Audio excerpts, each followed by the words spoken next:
people I know myself personally who have been involved in knife crime, and they've been involved in gangs, guns, drugs, and all that they've done from it is they've always received negativity. There was never nothing positive to take out from it. They suffered themselves, their family suffered, and the individuals where they may have got involved also suffered.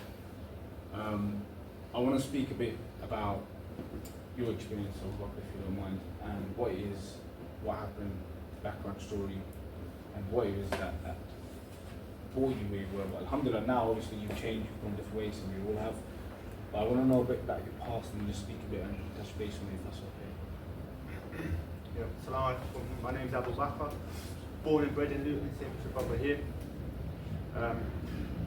My first experience of knife crime, I was 8 years old when I got my first knife, and I got it off my granddad. And I didn't really see it as a weapon then. I was a kid, no bigger than this little brother here, and I just thought it was cool. It was a cool object, and I didn't take it out of the house. I kept it in my room, and then I don't know. I had a fight in school when I was the same age. Like saying I was still a child. I had a fight in school, and I remember this feeling, and I was shaking before the fight, and I thought. It was my first fight, so I didn't know what was that. And I thought it was fear. Now I know as an old big man, it's adrenaline, everyone gets it. Yeah. But I thought I was scared. Yeah. So I was like, I don't really want to fight this boy, he's 2 times bigger than me. I was like, that knife's at home. I thought, if I take that, he didn't want to fight me, so I took it to school the next day, and I called it on him. And he didn't want to fight, and I thought, this is great, I don't have to fight no more. Growing up, that's how my mentality was. You felt that dopamine with that's power in your hand. That's you right. Use it. I was the big man. Yeah. People were scared of me now instead of me being scared. That's how it started through fear. So I went like that for a few years. Obviously, at that time, like you said, you just pulled it out. Yeah. You didn't use it, did you? No. So you didn't know the consequence of what it could have affected. You just pulled it out. So, example there is Abu Bakr pulled it out. He didn't use it.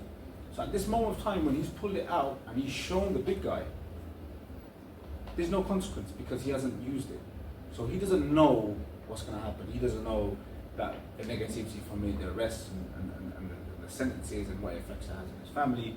But at this moment of time, it was just that dopamine of pulling it out and the guy walking backwards and you're like, well, not only use it, however, that's where it starts from. So as you were saying, I had no dad to tell me how to be a man. I only had me and my mum. They grew up kind of poor. And I started noticing I could use that knife for other things, like take other people's money and they would give it to me.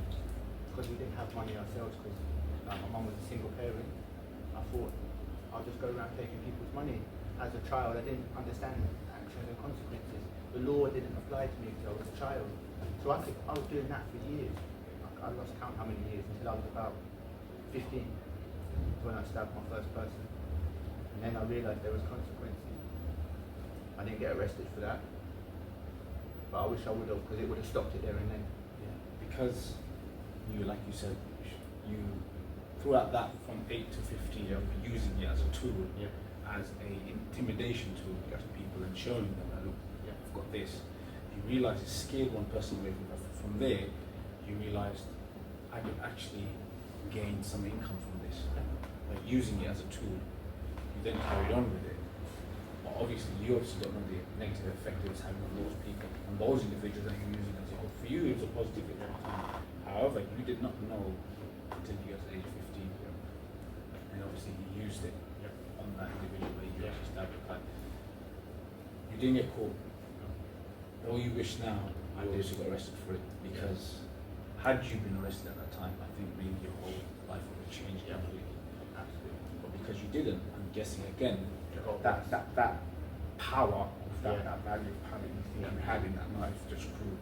And you're thinking to yourself, well, okay, before I'd use it as a tool to scare people, to rob people, to take money off people, I've now actually used it. However, I've gotten away with it.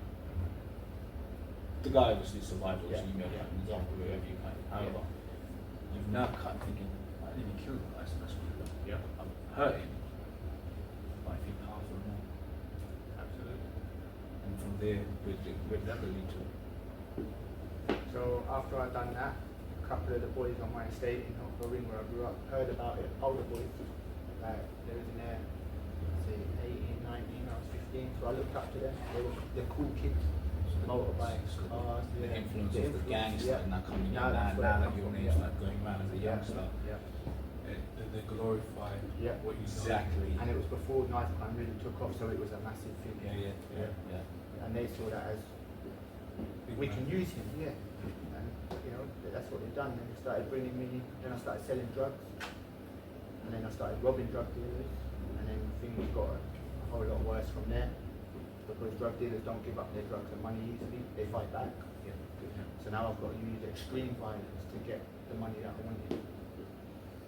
And then, Because that knife wasn't sufficing. it wasn't suffice no more. Whereas when you were young, it was enough. It was a powerful tool against people who you think that I can just show them this and they run away. I can show them this, I can rob this, I can take this.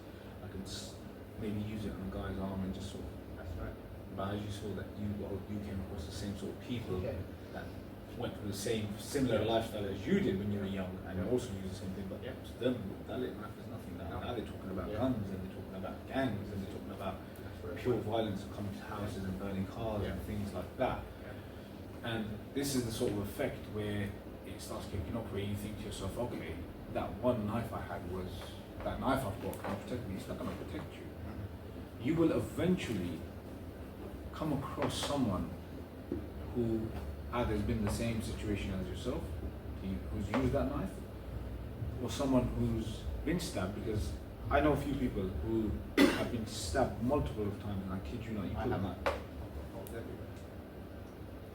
Probably a bit, but back then when in your previous, let's just say, life or your previous sort of lifestyle, if someone put a knife on you, then would you be scared of it? You wouldn't, because you've been stabbed how many times? 8 times. So because you've been once, 2, 3 times, 5, 8 times, someone puts that knife, it's normal to you. Normality. So you won't have that fear. So